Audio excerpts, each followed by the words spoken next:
Dear sisters and brothers, good evening and welcome to today's edition of Being Heartful Every Day, a joyful adventure. This program is being conducted to commemorate the 125th birth anniversary of Puja Shri Babuji Maharaj and will go on till April 2025. We are on day 299, week 43, and the quality for the week, as we have been discussing over the past few days, is dependency. My name is Prasanna Krishna. I'll be facilitating today's program. A very warm welcome to all of you again.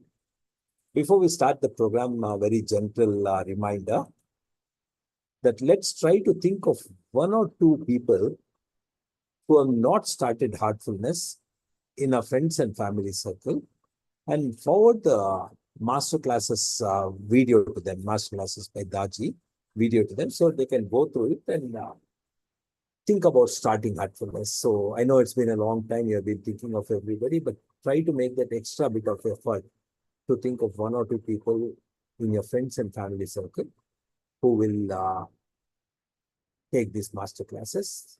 Also, this program being Heartful Every Day, we are almost about, say, 4/5 of the program is over, but it's being extremely well received. And the days to come, it will be even better.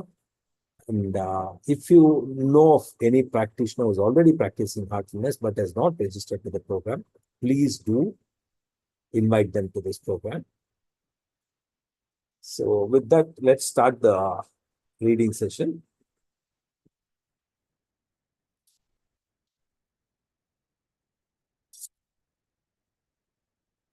Yesterday, we were reading about the user guide to living, part 6, where Daji talks about truthfulness and miseries. So I'll just carry on from where we left. I'll just read the highlighted portion again, and then we'll carry on from where we left. It's a state where we are so immersed in the divine love that it does not really matter what happens in our life. There is no need for analysis. There is no need to think that it's a blessing or a heavenly gift from above, because where love is there, where is the need for introspection? So from that, he moves on to the reflections on the principle of truthfulness. Let's explore how we can apply this principle in everything that we do. We may not yet have reached that stage of ultimate truth, but are we at least authentic? At the deepest level, truthfulness is a commitment to that which is real and unchanging. In daily life, it translates to integrity and alignment between thoughts, words, and deeds. Other ways to describe that state are authenticity, sincerity, and genuineness. I'll repeat that para again because it's a very important para which we'll introspect after we complete the reading. At the deepest level, truthfulness is a commitment to that which is real and unchanging. In daily life, it translates to integrity and alignment between thoughts, words, and deeds. Other ways to describe that state are authenticity, sincerity, and genuineness. These are very important things. I think we'll all have to incorporate this in our lives to really achieve that state of truthfulness. Let's for a moment think about the opposite of truth, which is false. When something is not presented as it is, we say it is false. And if we examine our lives, we'll see the presence of falseness all around us and within us too. When we pretend to be what we are not, it falls into the false category. As discussed earlier, we know that it is generally not intentional, that most of our personas are unconscious. We are not aware of them. That is why the practice of self-study, known as Swadhyaya, is so important in yoga. So we become conscious of our patterns and make changes. And even more important to the awakening of the truth is the heartfulness training, a practice developed by Babuji to remove the root cause of our subconscious patterns and tendencies, our samskaras. That is the samskaras. What happens when we identify an ego? our sense of self with anything other than reality or truth, the ego then becomes a false identity. It is no longer original, but a self-modified version of the original. It has been programmed and conditioned by our experiences from childhood and is shaped by interactions with our immediate environment. It is a series of masks we wear, personas, identities that we assume to get through day-to-day existence. That becomes hardwired into a neural circuit. Yet we think it is who we are. At an unconscious level, we believe the ego is who we are because it defines our identity. And it has been colored by the various layers of human experience from our past. When we look outside, the truth is colored by these masks. Generally, it's easier to observe this in others than in ourselves. Then, to make it worse, there are companies that try to convince us to buy their stuff. There are also politicians who pretend to be representing us, and the media serves as a steady stream of fake news. And the social media pulls us in multiple directions. In the midst of all this, how do we live truthfully? By aligning our thoughts, words, and action with the highest truth that we can perceive in our heart. The quality of discernment of the heart helps us to separate truth from falsehood, especially when we meditate and cultivate the discernment. Again, this is something I wanted to read again. If you don't mind, I'll read the last para again because this is something we'll introspect in the next minute or so. And a very important pointer to how we want to live our lives. In the midst of all this, how do we live truthfully? By aligning our thoughts, words, and action with the highest truth that we can perceive in our heart. This quality of discernment of the heart helps us to separate truth from falsehood, especially when we meditate and cultivate the discernment.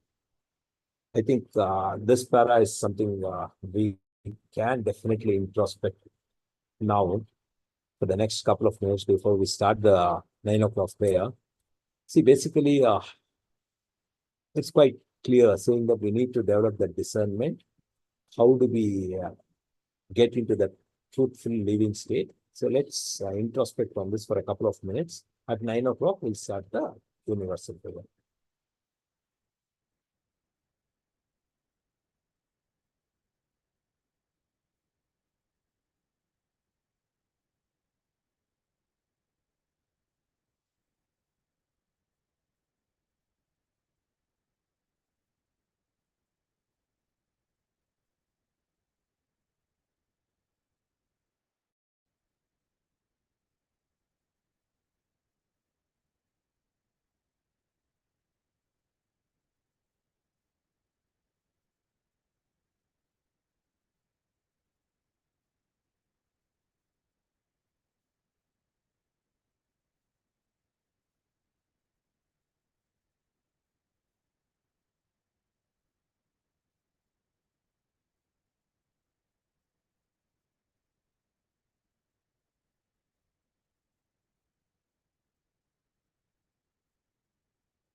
Yeah, we are at 9 p.m. now. Today being Friday, we'll all receive a direct sitting from Rabbi Daji till 9:30. So let's do the universal prayer for about 7 to 8 minutes and then sit for the sitting with Rabbi Daji. So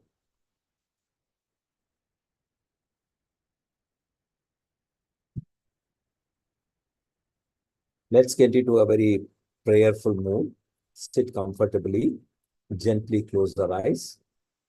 This prayerful, deep prayerful mood, let's offer our prayers saying that all brothers and sisters are being filled with love and devotion, and real faith is growing stronger in them. There are two things, as we have been discussing, two things to keep in mind. One is the attitude with which you offer prayer, a deep prayerful attitude is.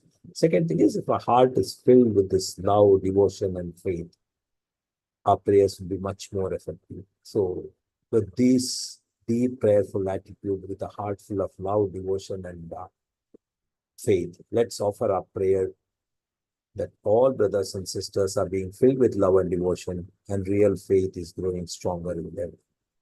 हम आराम से बैठेंगे, धीरे से अपना आंखें बंद करेंगे और एक गहरी प्रार्थना भाव में डूब जाएंगे और ये प्रार्थना करेंगे कि सभी भाई बहन प्रेम और भक्ति से भर रहे हैं और उनमें सच्ची श्रद्धा दृढ़ होती जा रही है। जैसे हमने पिछले कुछ दिनों से डिस्कस कर रहे हैं, दो चीज बहुत मुख्य है जब हम प्रेयर ऑफर करते हैं। एक, अपना जो स्टेट है ना, जो स्थिति है ना, वो अत्यंत प्रार्थना भाव में रहना चाहिए।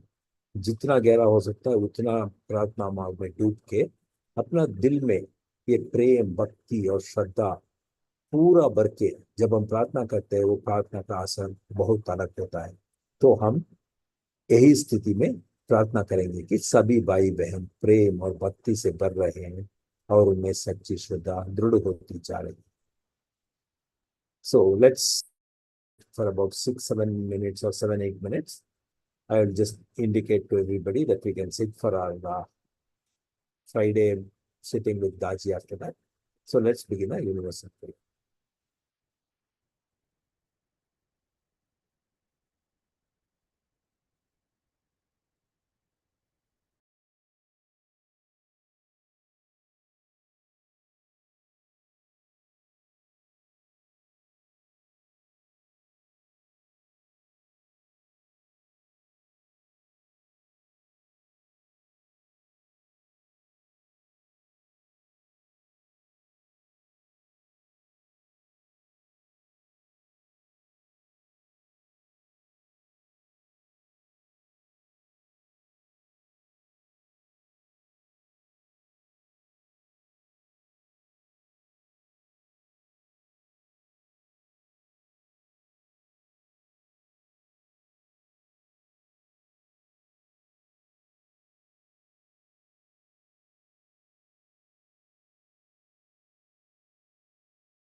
Let us slowly slip into meditation and be ready to receive the sitting from Daji. Let's continue till about 9:30 p.m. Please start meditation.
Those of us who would like to continue meditating for some more time, we can go ahead.